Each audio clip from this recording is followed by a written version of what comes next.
होता है। Screen share हो जाए तो बताइएगा।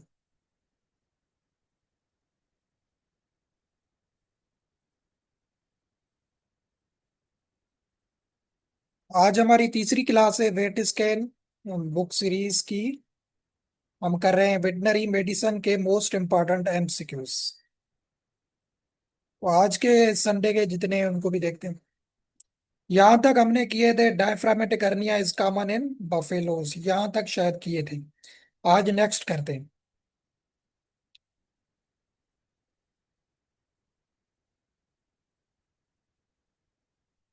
178 क्वेश्चन आपने देखना है। पाइलोनेफ्राइटिस इन कैटल जो है ना, caused by which of the following. तो वो ये जो पाइलोनेफ्राइटिस का वर्ड बताया है किसके साथ, किडनीज के साथ रिलेटेड होता है। ठीक है, तो ये कैटल में प्रॉब्लम होती है। A very good. तो इसका कॉजेटिव एजेंट जो है वो है कॉर्नी बैक्टीरियम रीनेल। ठीक है, कॉर्नी बैक्टीरियम रीनेल। तो ये यूरेथ्रा की तरह बैक्टीरिया अंदर अंदर जाता है। वहां पे किडनी के पास पहुंच के वहां पे जो है ना, रीनल पेल्विस या किडनी के टिश्यूज में इन्फ्लामेशन वगैरह करवाता है। सही। तो ये जब भी क्वेश्चन आ जाए पाइलोनेफ्राइटिस तो कॉर्नी बैक्टीरियम रीनल वाला याद है। स्टेफिलोकोकस ऑरियुस आपको पता है ये मेस्टाइटिस में ज्यादा होता है। इकोला एफएमडी, ये ऑप्शन तो इसमें लग भी नहीं रहे। सही। 179 क्वेश्चन क्या है, the antibiotic of choice in case of meningitis. ये मैंने वैसे भी थ्योरी में भी बताया है। मीनिंजाइटिस क्या होता है, मीनिंजस होता है। ब्रेन और स्पाइनल कार्ड के ऊपर एक कवरिंग होती है जिसे मीनिंजस कहा जाता है। ठीक है, तो वो जब उस मेम्ब्रेन पे इन्फ्लामेशन हो जाती है किसी इंफेक्शन के थ्रू, तो कंडीशन डेवलप होती है जिसको कहा जाता है मीनिंजाइटिस। तो ये आपको मैंने जब हमने फार्मा पढ़ा था तो वहां पे एक ड्रग बताई थी कि ये ट्रीट की जाता है, किसके ट्रीटमेंट में यूज की जाती है मीनिंजाइटिस में। तो वो थी क्लोरोमा फेनिकाल। ठीक है, क्लोरोमा फेनिकाल जो है ये मीनिंजाइटिस में, और ये वेरी इंपॉर्टेंट क्वेश्चन है, ये डायरेक्ट आ सकता है कि मीनिंजाइटिस में ड्रग ऑफ चॉइस कौन सी है या एंटीबायोटिक कौन सी देते हैं। क्लोरोमा फेनिकाल, क्योंकि ये वहां पे आपको बताया था। क्लोरोमा फेनिकाल जब हमने पढ़ा था तो वहां पे मैंने आपको कहा था कि ये ब्लड ब्रेन बैरियर है, मतलब ये ब्रेन को क्रॉस करती है। तो इसलिए ये ब्रेन तक पहुंच के इस इशू को भी खत्म करती है। तो मीनिंजाइटिस में वैसे फीवर होता है, नर्वस साइंस भी होती हैं, ये चीजें होती हैं। तो इस पे ये एंटीबायोटिक ज्यादा इफेक्ट करती है। 182 क्वेश्चन क्या है जो इंपॉर्टेंट है वो बता रहा हूँ। Heavy carbohydrate carbohydrate diet during resting period result is. क्या होता है कि हेवी कार्बोहाइड्रेट डाइट देते हैं वो, आप डाइट देते हैं जिसमें ग्रेन्स ज्यादा हैं, शुगर के मॉलिक्यूल ज्यादा हैं। और ये बात आपने याद रखनी है, ड्यूरिंग रेस्ट लिखा हुआ है। ड्यूरिंग रेस्ट तो क्या ऑप्शन है, एजोचूरिया, कीटोसिस, पीपीएच और इसके साथ डाउनर काउ सिंड्रोम। ठीक हो गया, तो ये पीपीएच ये पोस्ट पार्चुरेंट हेमोग्लोबिन यूरिया को कहा जाता है। सही है। तो heavy carbohydrate diet during resting का जो वर्ड है ना, ये हमने पढ़ा हुआ है एजोचूरिया कंडीशन में होता है। एजोचूरिया कंडीशन में आप एक हफ्ता के 6 दिन आप उसको रेस्टिंग पीरियड पे रखते, कोई भी काम नहीं करवाते, कोई भी एक्सरसाइज नहीं करवाते। सडनली आप उसकी जो है ना, मंडे मॉर्निंग, वेरी गुड। तो सडनली आप जब मंडे के दिन उसको लेके जाते हैं एक्सरसाइज पे, किसी काम पे, तो वो उसने इतना कार्बोहाइड्रेट जमा किया होता है बॉडी में रेस्टिंग टाइम में, तो वो मसल्स टूट जाती है। इसको एजोचूरिया कहा जाता है। कीटोसिस नहीं होगा, ये याद रखिएगा। कीटोसिस किसकी वजह से होता है, एनर्जी की डिफिशियंसी की वजह से होता है। और जो है ना, ये ड्यूरिंग रेस्टिंग ये चीज नहीं होती है। ठीक है, ये याद रखिएगा। डेयरी एनिमल्स में ज्यादा होता है। पीपीएचआई ये एक्सरसाइज वगैरह इनसे रिलेटेड नहीं है। 183 क्वेश्चन क्या है, drug of choice for babesia infection. ये तो आप सबको आ रहा होगा, हमने काफी दफा पढ़ा हुआ है। बेबीसिया, क्यूनापेरामाइन, सल्फाडामाइडाइन, डायमंडजाइन एसीचुरेट, पेनिसिलिन। आपको दो ड्रग बताइए, एमिडोकार एंड डायमंडजाइन एसीचुरेट। ठीक है, जो भी ऑप्शन में आ जाए वो ऑप्शन करेक्ट होगा। तो बेबीसिया में कौन सी हम देते हैं, डायमंडजाइन एसीचुरेट। क्यूनापेरामाइन ये सरा में देते हैं। सरा डिजीज में क्यूनापेरामाइन क्लोराइड या सल्फेट का ग्रुप दिया जाता है। सही हो गया, तो ये आपने याद रखना है। 184 क्वेश्चन क्या है कि rinder paste is caused bye. तो ये भी हम अच्छे तरीके से पढ़ चुके हैं कि रिंडर पेस्ट क्या है, किससे होती है, पिकोरना वायरस से, पेस्टी वायरस से, और भी वायरस से, डी ऑप्शन मोरबली वायरस से। तो रिंडर पेस्ट किससे होती है, मोरबली वायरस से होती है। यह भी आप सबको क्लियर होगा, मैंने ऑलरेडी मेडिसिन के चैप्टर में थ्योरी में पढ़ाया हुआ। 185 क्वेश्चन क्या है कि pseudo foot and mouth disease is synonym of. ठीक है, सीडो ये भी हमने थ्योरी में, वेरी गुड है। ए क्या है, ब्लू टंग। ब्लू टंग को सीडो एफएमडी उससे कहा जाता है कि वो रिजेम्बल करती है उस डिजीज के साथ। ठीक है, सीडो का मतलब होता है फॉल्स, मतलब वो डिजीज जिसका आप नाम दे रहे हैं, मतलब उसके कुछ साइंस उस डिजीज के साथ रिजेम्बल करेंगे। ठीक है, तो ब्लू टंग में भी क्या होता है, माउथ में लेशंस बनते हैं। एफएमडी में भी माउथ पे लेशंस बनते हैं, सलाइवा ज्यादा निकलता है, लेमनेस हो जाता है, और टंग और लिप्स पे भी सोइलिंग हो जाती है। तो ये कुछ साइंस जो हैं ये एफएमडी में भी देखी जाती हैं, इसलिए इसको सीडो एफएमडी कहा जाता है, ब्लू टंग को। तो ये एमसीक्यूज आपने याद रखना है, और ये किससे होती है, और बी वायरस से होती है। सही, ये आप सबको क्लियर होगा। 186 क्वेश्चन क्या है कि इन्फेक्शियस बोआइन राइनोट्रेकाइटिस इज काज्ड बाय। ठीक है, इन्फेक्शियस बोआइन राइनोट्रेकाइटिस जो होती है वो होती है हर्प्स वायरस से, ये होता है। ठीक है, हर्प्स वायरस, इसका आपने सिनोनियम याद रखना है। इस डिजीज को कहा जाता है रेड नोज डिजीज, ये कैटल में ज्यादा देखी जाती है, रेड नोज इसको कहा जाता है। राइनोट्रेकाइटिस ये वर्ड नोज से रिलेटेड है, मतलब नेजल डिस्चार्ज होता है, फीवर होता है, और नोज वाली जगह पे रेडनेस हो जाती है, इसलिए इसको रेड नोज डिजीज भी कहा जाता है। रेड नोज ये नाम आपने याद रखना है, और ये हर्प्स वायरस से होती है। तो इसका काजेटिव एजेंट इतना इंपॉर्टेंट नहीं है, नाम इसका पूछ सकते हैं रेड नोज का। ठीक है, तो ये आपने याद रखना है। 187 क्वेश्चन क्या है कि the synonym of pseudo rabies. Pseudo का वर्ड है, मतलब ये रिजेमेबल कर रही है किसके साथ, जो है ना, रेबीज वायरस के साथ। ये सीडो रेबीज ज्यादातर पिग्स में देखी जाती है। ठीक है, पिग्स में देखी जाती है, ये ट्रू रेबीज नहीं है, बट इसकी साइंस जो है वो रेबीज वायरस की तरह होती है। तो इसके नाम क्या है, Aujeszky's disease, mad itch virus, infectious bulbar paralysis, all of these मौजूद होगा, ऑल ऑफ दीज। तो ये तीनों नाम होते हैं सीडो रेबीज के, ये भी इंपॉर्टेंट क्वेश्चन है। एजस की जो है ना, ये साइंटिफिक टर्म है इसके लिए, सीडो के लिए। मेडिच का है कि मतलब इचिंग वगैरह बॉडी में ज्यादा होती है, और रेबीज में भी हमने पढ़ा है कि पैरालाइसिंग हो जाती है। तो इसमें भी infectious bulbar paralysis, sign of paralysis हो जाती है, ठीक है, ब्रेन स्ट्रीम के एरियाज में। तो ये सीडो रेबीज के तीनों नाम आपने याद रखने हैं। उसके बाद 190 क्वेश्चन क्या है, द काज ऑफ, ये भी इंपॉर्टेंट क्वेश्चन है, the cause of death in strychnine poisoning. Strychnine poisoning में कौन सी जो है ना डेथ किसकी वजह से होती है, ये होती है एस्फेक्सिया की वजह से। एस्फेक्सिया कहा जाता है ऑक्सीजन की कमी की वजह से।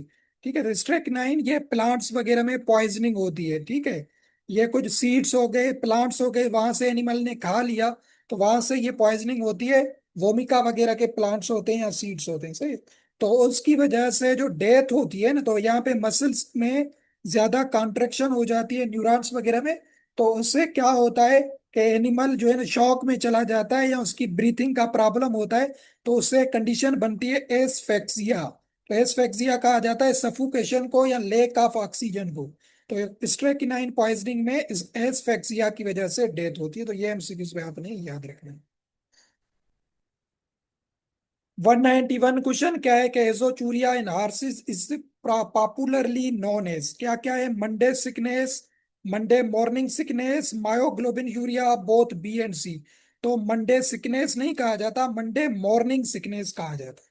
सही, Monday morning sickness and myoglobin urea, तो बी एंड सी ऑप्शन इसमें करेक्ट होगा, यह आपने याद रखना है। नाइट्रेट पॉइजनिंग का एंटीडोट क्या है, ये बता चुका हूं, मेथिलीन ब्लू, ये आप सबको क्लियर हो।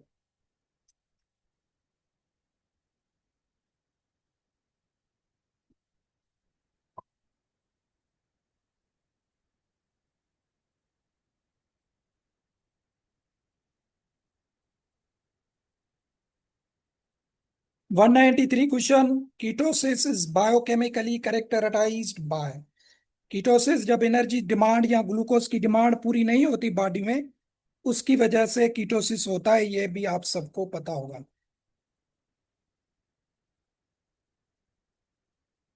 मिक्स क्यों है ओनली मेडिसिन के?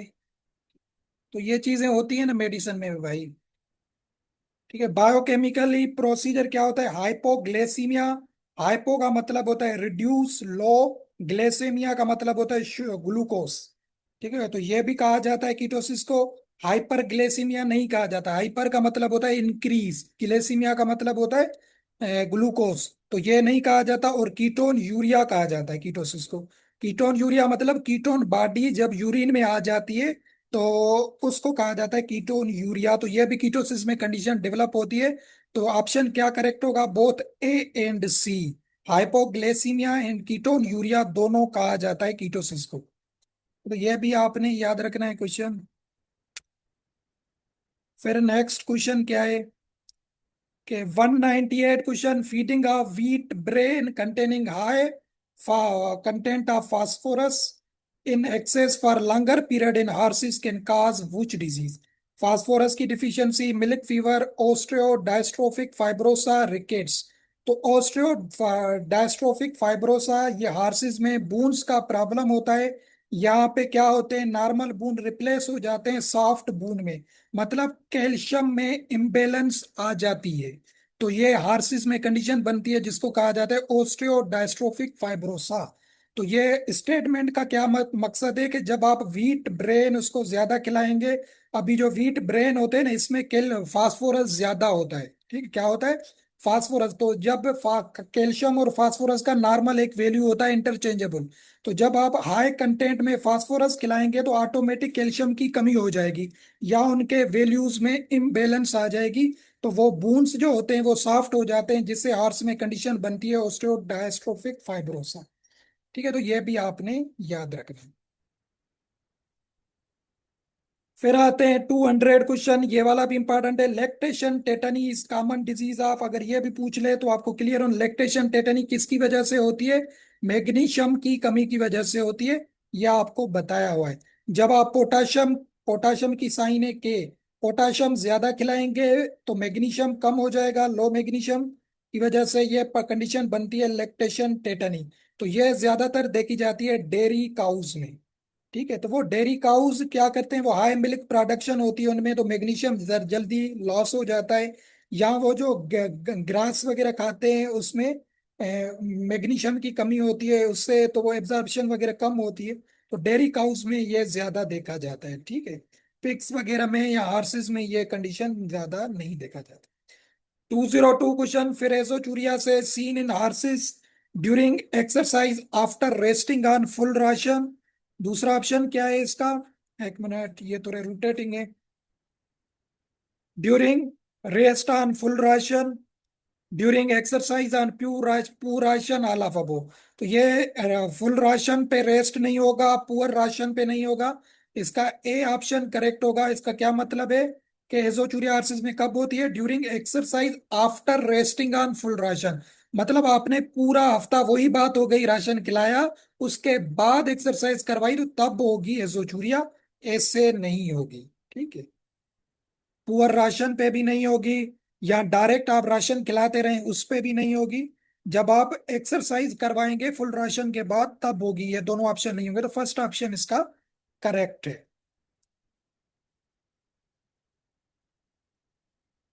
205 question, for the treatment of ascariasis in dogs anti helminthic choice कौन सी ड्रग होगी?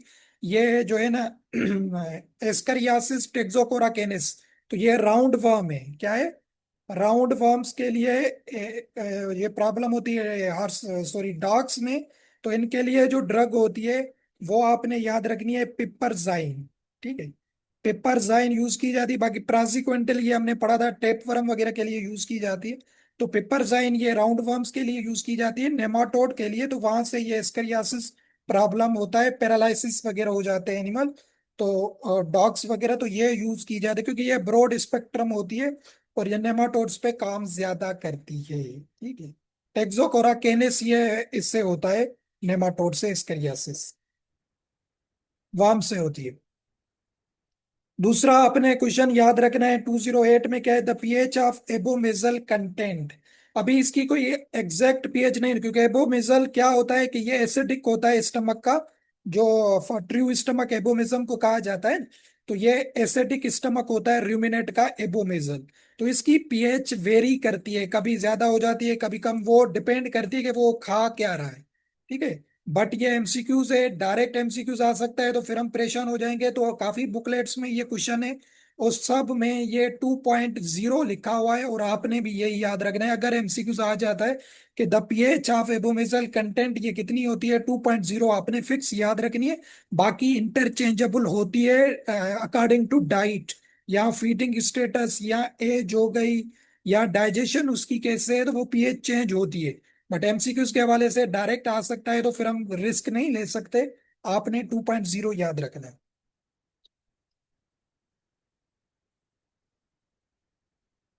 2010 क्या है, पीका इज कास्ड बाय, वैसे हम पढ़ चुके हैं ये किसकी डिफिशियंसी की वजह से होता है, फास्फोरस। तो ऑप्शन क्या है, dietary deficiency of bulk, dietary deficiency of nutrients, boredom condition, all of above. तो ये तीनों ऑप्शंस ये भी देखे जाते हैं, ये भी आपके एमसीक्यूज के लिए न्यू चीज है। डाइटरी डिफिशियंसी ऑफ बल्क का मतलब होता है कि वो एनिमल को ले का फाइबर आपने खिलाया, मतलब फाइबर वगैरह आपने नहीं खिलाया उसे। तो पिका का वैसे मतलब क्या होता है कि वो नॉन फूड मटेरियल खाना शुरू करता है। सॉइल हो गई, वुड हो गया, क्लॉथ्स हो गए, स्टून्स हो गए, तो वो खाना शुरू कर देता है। तो वो क्यों खाता है, जब फाइबर की कमी होगी, ले का फाइबर आप उसको डाइट में देंगे, तो इसकी वजह से भी डेवलप होती है pica condition. Dietary deficiency of nutrients, तो ये हम पढ़ चुके हैं, फास्फोरस होता है न्यूट्रिएंट्स में, उसकी वजह से भी ये होती है। और बोरडॉम कंडीशन मतलब आपने एनिमल को कन्फाइंड किसी जगह पे रख दिया जहां पे वो जस्ट बोर हो रहा है, तो वो क्या करेगा, फिर वो ऐसे स्टॉल फीडिंग या सच खाना शुरू कर देगा। तो ऑल ऑफ दीज, ये सारे ऑप्शंस इसमें लगेंगे। टू 11 नंबर क्वेश्चन क्या है कि which of the following antidote is effective again organophosphorus poisoning. तो ये भी हम पढ़ चुके हैं, आर्गेनोफॉस्फेट में एट्रोपिन सल्फेट को यूज किया जाता है। ठीक है, तो अब ऑप्शन क्या है, atropine normal doses, atropine double doses, BAL, calcium versenates. तो ये आपने याद रखना है, अगर ये आपको थोड़ा सा एडवांस करके दे, तो ये होता है एट्रोपिन के डबल डोजेस दिए जाते हैं। ठीक है, तो इसमें बॉडी में एसिटाइल कोलिन आर्गेनोफॉस्फोरस ज्यादा खतरनाक होता है। तो वो सलाइवा, लेक्रीमेशन, यूरिनेशन, डायरिया ज्यादा होता है। तो इसको ब्लॉक करने के लिए एट्रोपिन के डबल डोज दिए जाते हैं। थोड़ा एडवांस करके दे डबल या सिंगल डोज, तो आपको याद होना चाहिए कि डबल डोज में ये दी जाती है।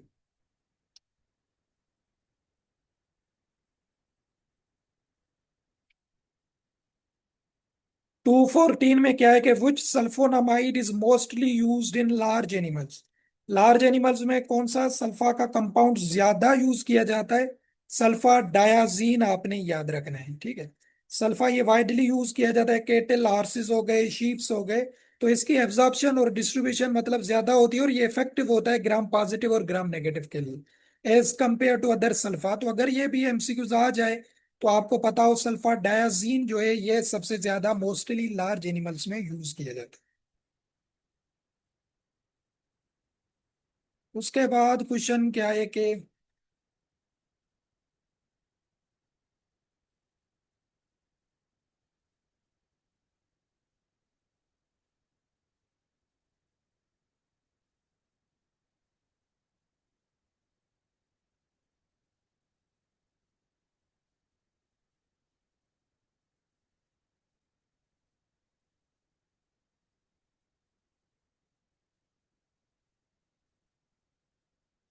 246 question, plastic anaemia is caused by the excessive administration of. ठीक है, प्लास्टिक एनीमिया किसकी एक्सेसिव एडमिनिस्ट्रेशन की वजह से होता है। तो यह भी एक चीज मैंने आपको बताई थी कि टेट्रासाइक्लिन, एम्पिसिलिन, क्लोरोमाफेनिकल, स्ट्रेप्टोमाइसिन। ये हमने पढ़ा था क्लोरोमाफेनिकल में कि ये बोन मेरो की डिप्रेशन करवाता है या सप्रेशन करवाता है। तो ये प्लास्टिक एनीमिया भी बोन मेरो से रिलेटेड है। तो जब ज्यादा क्लोरोमाफेनिकल, ये हमने साइड इफेक्ट्स में पढ़ा था क्लोरोमाफेनिकल की फार्मा में, तो वहां से ये प्लास्टिक एनीमिया ये हो जाती है जब इसको एक्सेस अमाउंट में यूज किया जाता है। तो ये भी जब क्वेश्चन आ जाए तो ये भी साइड इफेक्ट से रिलेटेड है, तो आपको पता हो ये क्लोरोमा फेनिकाल की वजह से होता है। तो ये भी एमसीक्यूज आपने ध्यान में बिठाना है।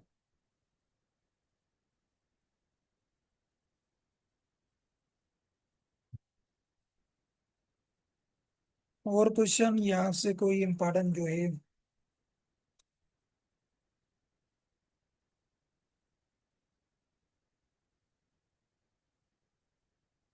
ल्यूकोपेनिया, ये तो हमने वहां पे फिजियो में पढ़ा हुआ है। ल्यूकोपेनिया इज कॉमन इन, किस में होता है? फंगल में, बैक्टीरियल, वायरल। तो ल्यूकोपेनिया किस में देखा जाता है? ये आप सबको बता चुका हूं। जब ल्यूकोपेनिया का मतलब क्या होता है? जब डब्ल्यूबीसी का काउंट कम हो जाता है। और ये देखा जाता है वायरल इन्फेक्शंस में। किस में देखा जाता है? वायरल इन्फेक्शंस में देखा जाता है। FPW।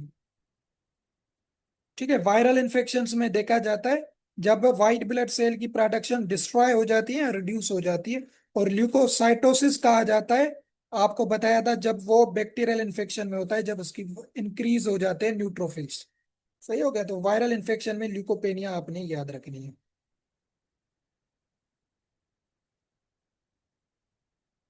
और कौन सा इंपॉर्टेंट है एमसीक्यूज यहाँ से?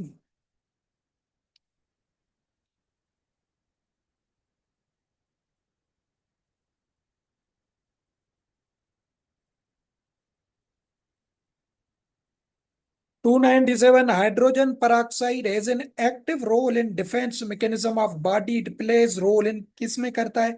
एरिगोथिनोसिस, फेगोसाइटोसिस, ल्यूकोटॉक्सिन्स।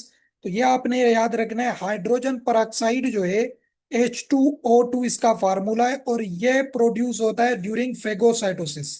फेगोसाइटोसिस हम पढ़ चुके हैं, इम्यून सेल्स होते हैं जो न्यूट्रोफिल्स, जिसमें मैक्रोफेजेस बैक्टीरिया को खा जाते हैं, ईट करते हैं। ठीक है, तो उस फेगोसाइट्स के अंदर क्या होता है? इंजाइम होता है जिसका नाम है हाइड्रोजन peroxide। और ये मदद करता है बैक्टीरिया को डिस्ट्रॉय करने में या ईट करने में। तो जब भी ये क्वेश्चन आ जाए हाइड्रोजन peroxide का, पूछ ले किससे रिलेटेड है, तो आपको याद होना चाहिए फेगोसाइटोसिस से ये रिलेटेड है। ठीक है, तो यहां तक करते हैं आज के क्वेश्चंस। इसके बाकी फिर नेक्स्ट पे हमारे यहाँ पे काजिटिव एजेंट शुरू हो जाएंगे। तो आपकी एक रिवीजन भी हो जाएगी, जैसे ब्रूसलोसिस, टीबी का, ये हम काजिटिव एजेंट पढ़ेंगे। माइकोबैक्टीरियम का, जोन्स डिजीज का, ब्लैक वाटर, ये सारे आपके याद हो जाएंगे फिर। ये काजिटिव एजेंट फिर हमारे बैक्टीरियल, वायरल, सारी डिजीज के आएंगे। ठीक है, तो ये फिर हम नेक्स्ट संडे को करेंगे। आज तक इतना काफी है क्लास।